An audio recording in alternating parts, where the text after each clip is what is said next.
everybody, to another great episode of Real Life Matters. Of course, I'm your host, DBoss, and actually, we're giving some tips over the next while there. So, why you find laughter is important to have that in every day of your life. And as I've been telling people, laughing is good every day. Do what you have to do. Even if you have to laugh, it releases a lot of endorphins in your body, so it keeps your blood pressure down. And it actually helps you tone your ab. So a lot of people know that. And also, if you don't have anything to laugh about, you can always look at a funny video with your coworker at work and start laughing, because all that laughter in you, it releases good things. It says if the whole world smile, if you smile, the world will smile back at you. And if they don't, that doesn't matter. You still keep it moving. So I'm just letting everybody know to keep that as a daily regimen. Laugh, just keep it out. It releases a lot of things. It's a lot of good things in your body for when you're laughing. So a lot of people don't realize it, but do it. There's even got classes. If you can't laugh on your own, you can go to classes. But you shouldn't even have to go to a class. You could just go and if you live alone at home, you could still laugh. You can still laugh. That jiggles, that if you have a little bit on your tummy there, if you have a little bit of weight, that's going to make it come down. So anyways, I just gave you my tip for today. So I hope everybody's laughing at home. So anyways, we got a very special guest on here today, and they're from the Windrush Caribbean Film Festival. So he's going to tell us there's a lot of exciting things that's going on, and they're in the UK and they're doing a lot of stuff. So he's going to let us know. He's now the artistic director. So he's going to let us know a lot about what's going on. So with no other further ado, I introduce to you Emmanuel Anyiam Osigwe. How it sounded like in a rehearsal, but I'll let you off. Hi. I said, okay, I tried. I tried to say his last name. I thought we Emmanuel Osigwe. Emmanuel Osigwe. I got it? Great to be on. Great. People, he wouldn't let me live it down. You hear me? So. That's true. That's true. Well, I got it. But I'm here at Real Life Matters. Our audience likes to know, like, where's our people's cultural background and where you come from. So can you tell everybody?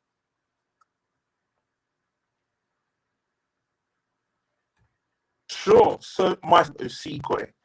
So for those that are trying to work out where that name comes from, I'm of Igbo heritage, which is in South Africa, and literally as we speak,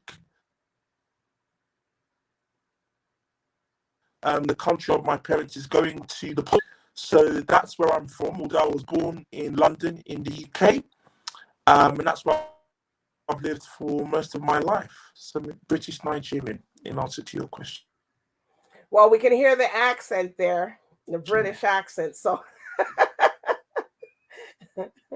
for any Igbo people out there, Kedu, so okay, that's my Kedu Kordi. Listening into that, so they'll know what all right. So tell us how does it feel? Tell us about the organization you're driving. You just joined as artistic director, and I know there was supposed to be another gentleman that was supposed to come, but just tell us about a little bit about a little bit of your background, where you came from, and why you're so excited now you're in this organization. So it's all a bit of a big deal. I mean, I've just returned from the European film market at Berlin in Germany, where I wasn't expecting to see a Caribbean presence, just because of what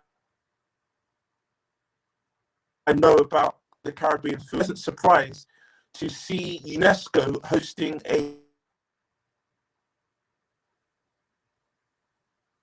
Caribbean presence at the Barbados Film Commissioner and various representatives from all the Caribbean nations. And obviously when I met Anne Solomon, obviously everyone... Okay. knows who Frances is in the Caribbean. It's well established here in the United Kingdom, but she's very much front and center of the Caribbean Tales media group, which is set up in Canada. So I guess in many ways, the longer you're at this in the industry, the world just gets, as in myself, Francis Anne, and the rest of the team, is quite a joy in many ways. There's lots of serendipity, and the way I became the artistic director was an act of serendipity in itself, because I was invited to host a screening last June to commemorate Horace Ove being honoured by the Queen for services to film. Now, Horace, I believe,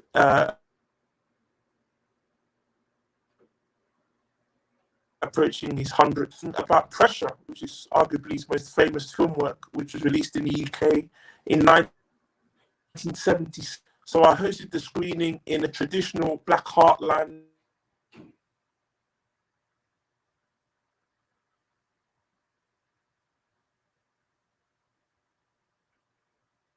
was approached by one of the Windrush who knew of my track record as the founder of the British Urban Film Festival, okay, for which I the Queen in 2020. So I was approached by them. I'm so glad you're here. We need your help. We need your guidance. We need your counsel. wow. That's quite exciting for you guys, because in the UK, because Frances Anne Solomon with the Caribbean, I've interviewed her, I've know what she does and stuff. But for you guys coming in from the UK, it's just like, wow, you guys stepping in. And there's another gentleman also that's the director. You're the artistic director, and then he's the director of something else, right? I don't know who you're referring to, but I'm sure he's part of the whole Windrush ecosystem, because I don't officially start the post until March the 1st, so I'm still getting to know kind of the team and the inner work. But I'm quite fortunate in that some of the teams that I've been made aware of, I've worked with in the past. So like I said, the world just gets ever smaller. Oh, okay. So you're coming from that background of that, so that's why you could fit right into that, right? This role. So, when I started in this film business some 21 years ago, I worked for a gentleman by the name of Menelik Shabazz, who's of British Barbadian descent, and Menelik is well known as the godfather of Black British cinema.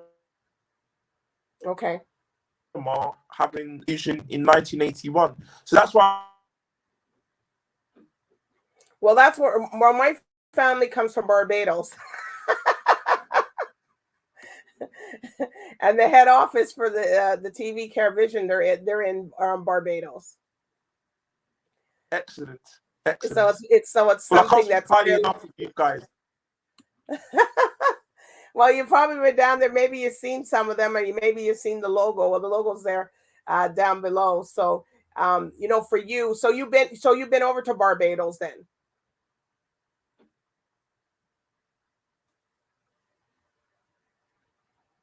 That was 5 years ago.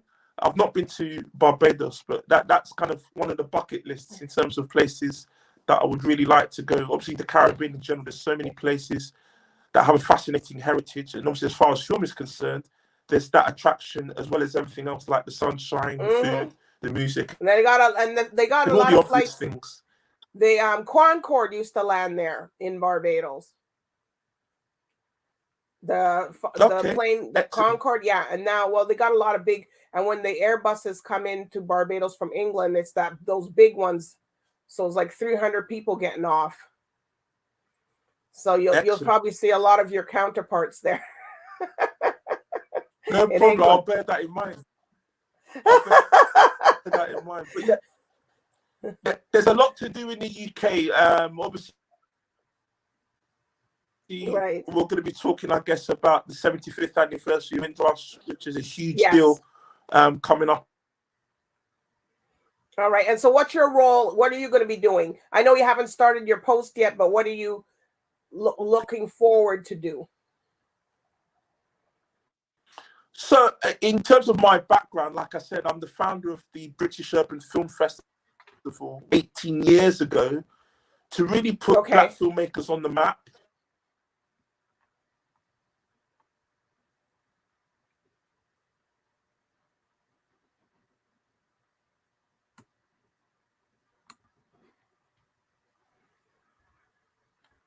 Industry. So it's very uneven, imbalance in terms of the representation of the Black experience on screen and off screen. So I set up my own film festival to kind of provide a counter to what was happening in the mainstream and the status quo. And like I said, that's been going for 18 years.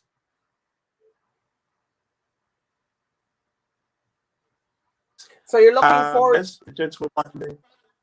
Okay. So you're looking forward to coming up here. I guess you'll be coming to Canada at some point.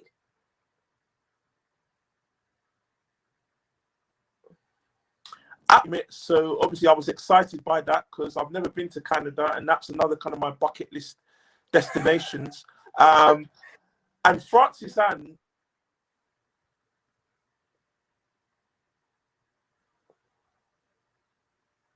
well, I basically refer to Canada with North and kind of what was happening in Canada with regards to film and television.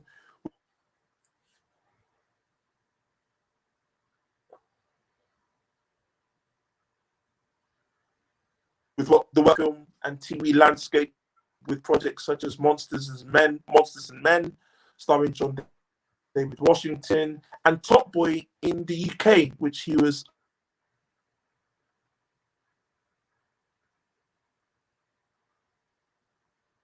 a part of behind the scenes. And Francis Anne was obviously that I wrote. And then I guess off the back of that, our paths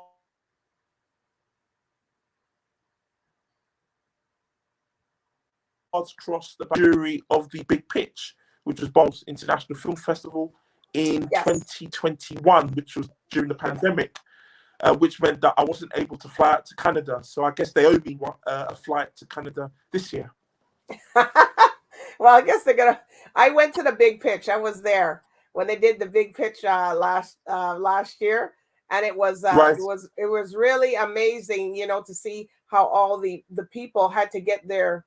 They had 3 minutes to do their pitch. So you had, I think it was a minute or something for your trailer, and then you had to talk about it.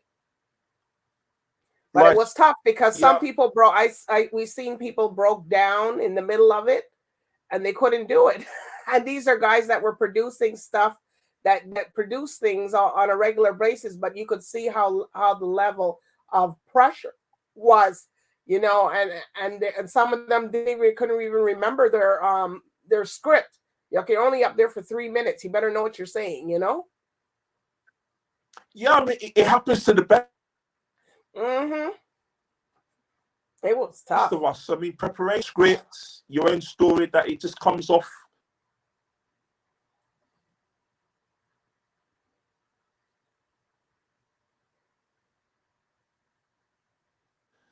For Amazon in Lagos in Nigeria. So it's all about the preparation, you know, and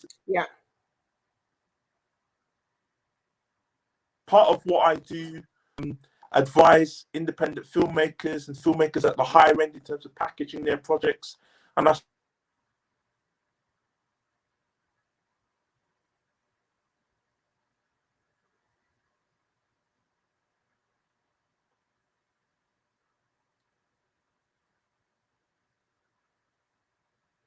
business of film is Carl, which I hope I can bring my kind of considered experience to the table with the Windrush Caribbean Film Festival.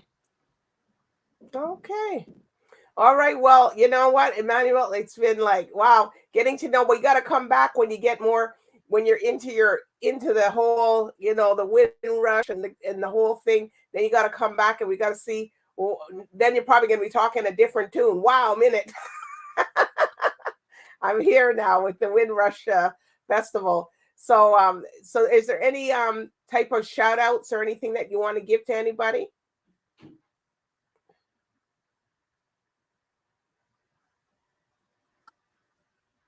The whole team there, people that I've worked with in the past, such as Joy Coker, Yvonne Konecki, Patricia Hamsey, great people that I've gotten to know over the years. And the fact that we're all going to be working together, like I said, it's about making sure that Caribbean film is front and center in 2023. And obviously with my track record of some 20 plus years, I hope I can elevate the Windrush Caribbean Film Festival, because film festivals in the UK that's fighting for attention. But as far as Black film is concerned, there's not that. Yeah.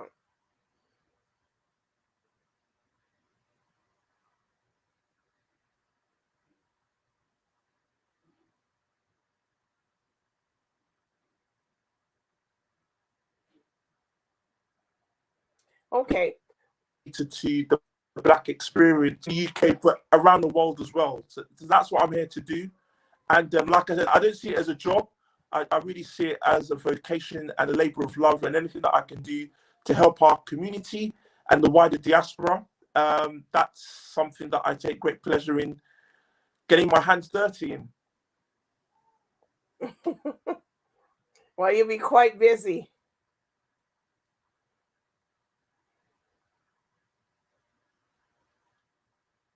It's like I said, we're in March. The new year was a few months ago. So much has happened in my life, personally and professionally. But this is a new challenge, and I like new challenges. And I guess I kind of know the environment, so I hope that can be of a massive advantage to the festival. Well, it will be, you know, to be selected. It's a big deal, because they go through a big process to get, to seek out their people, because everybody's like a family. So you're in a family type, even though it's a professional artistic, you're in a family.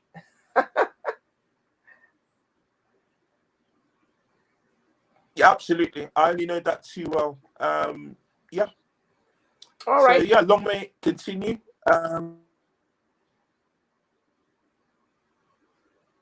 And then we'll see how we go about it. That's right. Okay, well, Emmanuel, it's been a pleasure having you on here. And, and next time when you come on, you'll see what you have done and how you have moved forward and brought the Windrush, the Film Academy with the diaspora, how you to bring that out more. We're going to see what you've been doing. So we're going to keep our little eye on you.